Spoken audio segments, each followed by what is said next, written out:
welcome muli sa channel ko mga mahal na kaibigan at mga kapatid. Sana ay maayos at mabuti lamang ang inyong kalagayan. Pasensya na sa mga sumusubaybay sa akin channel kung medyo naglaylo ako sa YouTube. Nawalan ako ng mga upload this past few days or weeks.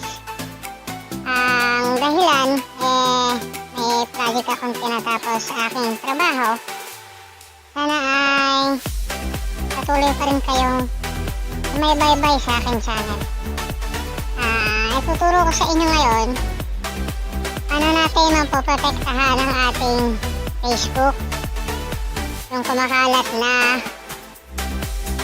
malicious tagging, kung saan yung thumbnail ng website is bastos yung thumbnail niya or similar to sa tinatawag na foreign or bold. So bago natin simulan yung tutorial natin, paano natin maprotektahan tong Facebook natin, ay shoutout muna tayo sa ating mga kakilala at kaibigan at sa mga sumusubaybay. Shoutout po kay kapatid na Shane Bispera. Follow nyo po siya sa kanyang like account.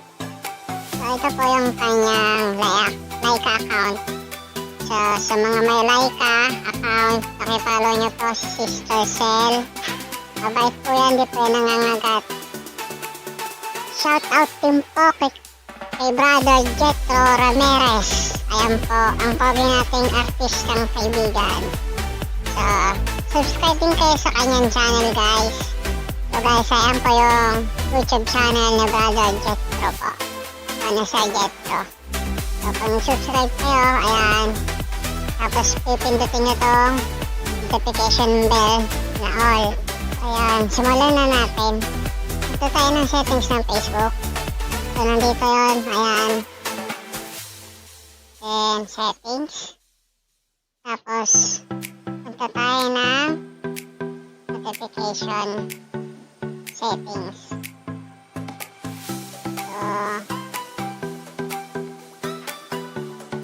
copy lang natin sa notification settings.